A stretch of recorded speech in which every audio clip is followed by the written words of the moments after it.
We are barely 2 weeks into the new year, and already some of our resolutions are beginning to fall off and lose steam.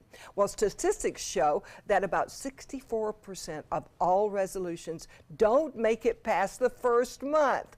Why is that?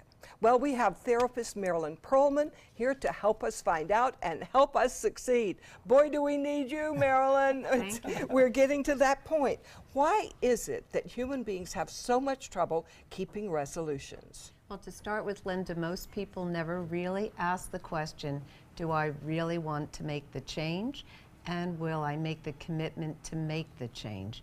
The other is because most people have very self-limiting beliefs about themselves, and they think that a plan is a goal, and if it is not set down as a goal and we don't apply ourselves, it won't happen. So a goal is only a wish if we don't make a plan. Oh, so it's the planning phase that we mess up on. So we might be starting all wrong. Yeah. We're wondering why we're not making it past these couple weeks, but it's because we didn't do it right to begin with. Well, to start with, you must ask, what do I want to change? You have to write it down. If you don't write it down, it does not get out of your head and you don't engage in it, and it really will not work. So it eludes us. And then the plan must be specific. So you have to well define your goals, and the more specific you are, the better chance of success.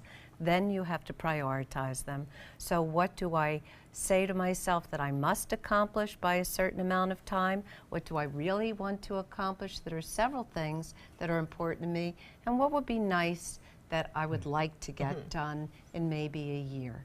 So when you are more specific, you write them down, you increase your chances of success, and then it's realistic and you're engaged in it. And it sounds like such an easy thing. It does. It really does. And it makes me wonder where it is in the planning process that people go wrong. Is it too big without the many steps in between? Do they not even think about the little accomplishments or applaud those big things that they're doing in little ways? Well, to begin with, most people do not well define what their goals are. They make them very broad and non-specific, and what we're really hoping is that it'll happen by nothing, or that someone else will change for us and that we don't ever actualize it. So when you actually recalculate and you prioritize your goals, you put it up there and you ask yourself, am I really producing the behaviors that I wish to get me where I want to be? How can friends help? Is it easier if you're working with someone, or can they actually make it harder? That's one of the keys to success. So when you are working with like-minded people, you see people who are going in the same direction. They already have what you want. So they will support you when you fall off the track. They will be a source of encouragement.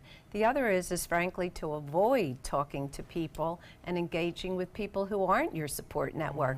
Sorry to say, that may be your family. That could be your partner, because they will doubt you oftentimes and say, yeah, well, we'll just see how you do. You've tried this before, yes. So, okay, if we've already gotten off the wagon, so to speak, what should we do now to get back on? The first is plan for it. Have a plan B to know that we all have good days, we all have bad days.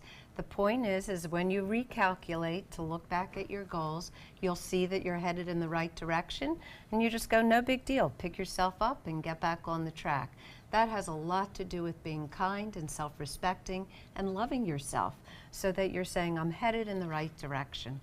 That sounds very good. Is that better than beating yourself up, though? Because sometimes I know Linda and I like to give ourselves a good old-fashioned talking to, you know? You need to get yourself together. Is that too negative? It's a mix, what you just said, actually, Stephanie. The mix is that you're being very supportive, you're working like a buddy, you're being a fitness buddy or a team member at work, but you actually have to use positive language in that. So that's the time to say something with a grateful heart. I am going to start this. Yeah, anytime you say a comment about, I'm grateful for Stephanie for kicking my butt. Kick away, Stephanie, kick away. Thank you so much, go. Marilyn. That is great information.